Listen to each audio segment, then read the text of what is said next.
Well, hello, Jessica. It's good to see you again. Me too.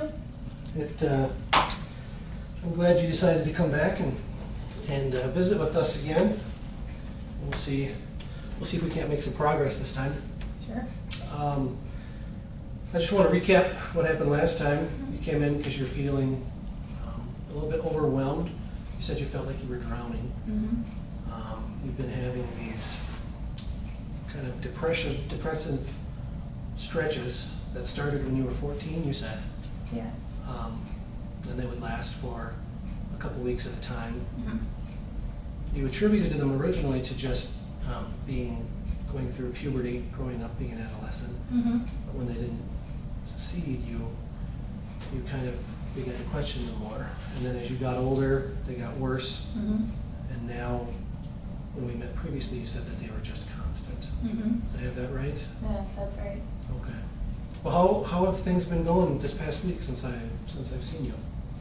You know, since we've talked about it, I'm really trying to make like conscious effort Mm-hmm. to do stuff and kind of regulate my activities just to make sure I'm trying at least to give an effort to get out of the house or to talk to people or stuff like that. But, you know, it's a struggle. It's still a struggle every day. It's very, very difficult.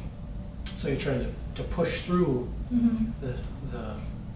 these feelings of just this weight on you to Mm-hmm. try to force yourself into going out and getting past it. Yeah, and sometimes it's okay, and sometimes I'm able to a little bit, but usually I'm not. And I don't know, that kind of makes me feel more defeated. Mhm. Like I don't know, I'm even failing at that. So I mean, it's kind of a vicious cycle, I suppose. What do you mean you're failing at that? I mean, it's normal for people to go out and talk to people and do what they're supposed to do and, you know, go to classes and all that. And I just, you know, that's what it should be like. I shouldn't have to push myself to do that. So when I can't even push myself to do that, it just kind of makes me feel worse because I shouldn't have to push myself. So when you can't push yourself, you feel worse? Yeah, because it should just be natural. Right. Mm-hmm. But you are pushing yourself, right? Yeah, I'm trying. Yeah. Well, that's kudos to you. What a great deal of strength that has to take in order for you to, you know, get up. The last time we talked, you said you didn't want to even get out of bed. You didn't want to see anybody. Mm-hmm. So, Thank you. yeah. Yeah, just, you know, I'm tired of living like this, and everybody's worried about me. I'm worried about myself, usually, and yeah, gotta change things. Things have got to get better. Change things? Yeah, just my life, my outlook, my everything. Yeah. You know, you had mentioned last time that everybody was worried about you, and even you were worried about you. And that's something I want to touch on a little bit. Just, I know last week you said you're not suicidal, but I kind of want to gauge what those feelings are that you have right now. Sometimes I feel like, you know, things would just be easier, like if I just didn't wake up. Right. But I don't have the desire nor the strength, frankly, to go through with anything. I mean, I don't want to hurt people around me. I know how badly that would hurt them. And he said, I mean, that does require effort that I'm not willing to give as well. So. Right. Mm-hmm. Yeah, you say you don't have the strength to do anything, Mm-hmm. yet you have found the strength to pull yourself up, go out, and socialize, even if it's for a little bit. Mm-hmm. You know, you have found the strength to do that. Mm-hmm. Yeah, I think that's a different kind of, that's not really a strength to kill yourself. It's just, you know. But it's something that would take effort, and We'll take effort. you say you don't have the strength to do anything. No. And I'm just noticing that you have the strength. Maybe you have more strength than you think you do. Hopefully. No, I'm not advocating the strength to kill yourself. I'm No. saying, you I know, know. maybe you're selling yourself short on on what your possibilities are. Yeah, you sound like my mom. What does your mom say? She says the same sorts of things, like, she's known me always, and was commented on the fact that I've always been able to push through the hard times, and that, I'm strong enough to get through this difficult time. And what do you think? And I hope that's true. I don't really have any options but to push through it. Yeah. But I want to do more than just push through. Like, I want to change things. Well, if you could change one thing, what would that be? One thing. I don't know, just to not feel like I'm struggling to do normal things. Get up and go to class and not it be this huge dramatic thing or something. It's just, just wake up, get ready, eat, and go to school. It's just, if you write it down, it's just, that's all it is. Mm-hmm. But it's, and emotions are involved, that's what gets the better of you. And I don't want it to be an emotional thing. It's an emotional thing for me, it's not an emotional thing for most people. Now, when you say it's a dramatic thing, or it's an emotional thing, Mm-hmm. what does that mean? I mean, just when I'm feeling depressed, it's just like, I'm so much in my own head instead of the reality of the situation, that it's just like I can convince myself that it's going to be hard and I'm not going to be able to do it, and I'm not going to make it through the day, and I don't want to see anybody, I don't want to talk to anybody, and rather than it just being what it is, and it is what it is to most people, and I have to get out of my head so much, I think. So for most people, it's kind of the alarm clock goes off, Mm-hmm. they get up out of bed, they get themselves ready to go to school, Mm-hmm. do the routine. But for you, it's not like that. No, it's a struggle. You get up and you're thinking about how much you don't want to do it, and Mm-hmm. how much you don't want to see people, and Mm-hmm. how much of a struggle it's going to be. And you think other people have those same thoughts? Maybe a little bit. I'm sure there's things people would rather do than, go to school. Mm-hmm. But I'm sure, their options aren't, they'd rather stay home and not see anybody or talk to anybody or do anything. I'm sure they're thinking about, oh, it's a beautiful day outside, I'd love to go, out to the park or go visit a friend or something instead of going to school. Mm-hmm. My struggle is being around anybody at all. They just want to, be myself, and I don't know, just pout, I suppose. So other people think, well, I don't want to do this. I would rather do this thing, which is more enjoyable. Mm-hmm. But you think, boy, I don't want to do this because this is too hard. It's too hard, and but my alternatives aren't enjoyable either. But it's like, as I say, it's too much in my head and in my feelings than the reality of the situation. You say your alternatives aren't enjoyable. What does that mean? What are Sit your at home and alternatives? cry and be sad and lonely. It's hard because it's like I'm lonely and sad, but I don't want to be around people. And I know that's not logical, and I don't know how to fix that. You're lonely, but you want isolation. Mm-hmm.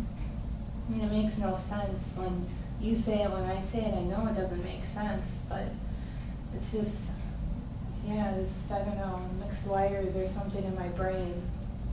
That's got to be pretty frustrating. It is. It is. Now, you said I sound like your mom. Mm-hmm. I want to explore that a little bit. What is your relationship like with your mom? I have a pretty good relationship with my mom, but, I think she's sad for me. And she wants me to go out and experience college life and being an adult and everything. I mean, when she told me about when she was in college and, you know, how it was the best time of her life, and, you know, she was so excited for me to go to school and be able to have those experiences. And I mean, even in high school, I had these bouts of depression, and I don't know, she's such a outgoing, vivacious sort of person, and, you know, I kind of used to be that way, and then, you know, I can't, I'm not anymore, and I just think she's sad because she wants more for me than what I'm, you know, doing. Mhm. So she's really excited for you to kind of grow up. Embrace life. Embrace life. Yeah. So do you think you're disappointing her? I don't think, well, I mean, maybe she is disappointed. Maybe I'm taking, you know, maybe I'm just thinking she's sad for me because I always feel sad, but maybe she is disappointed. Maybe I'm wasting her money or something. I wonder what she would say if we brought her in and asked her that. If I was wasting her money? If you were disappointing her. No, she wouldn't say that. She's, you know, she's very careful now when she speaks around me, and that kind of bothers me.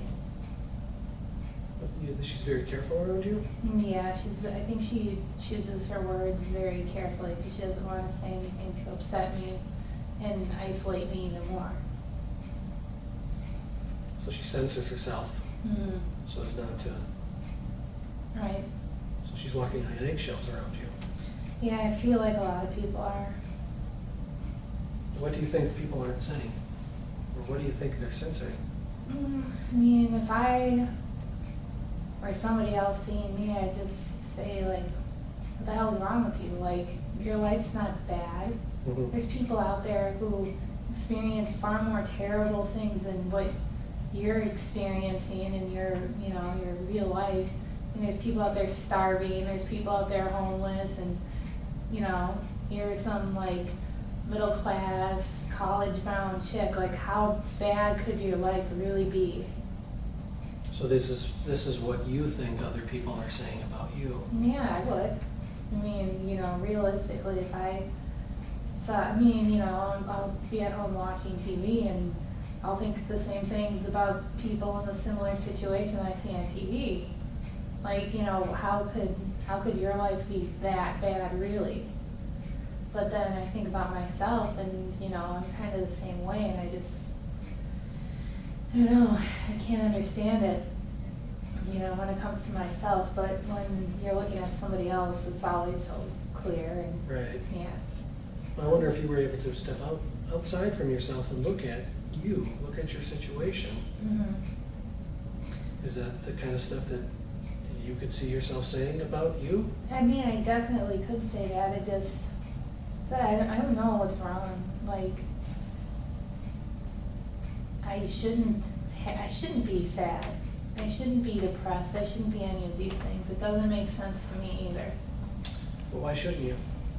Because I've got, you know, a family that cares about me. I'm not poor. I'm not homeless. I have food. I have opportunities. I'm not, you know, a slave or anything to anybody. I mean, there's so many terrible things that could be that aren't.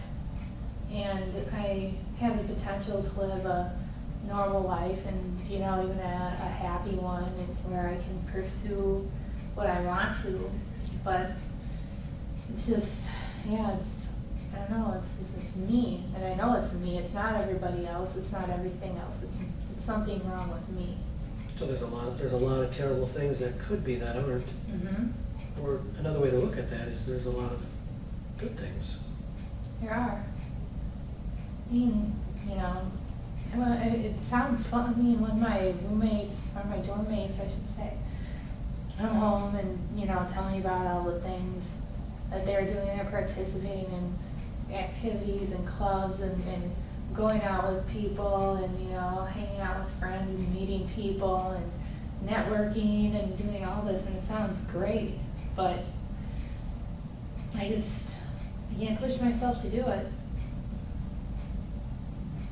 You wish you could. You wish you could. You had that energy, had Mhm. that drive, had that desire. Yeah. I do. I mean, it's, like I said, it's taking its toll even in school. Like, when I said that about wasting my mom's money, I guess I kind of feel like I am. My parents' money, I guess. Because, yeah, I'm not able to put the effort in that I want to. And I don't want to do terribly in school, so, I mean, even this time is a waste. Mhm.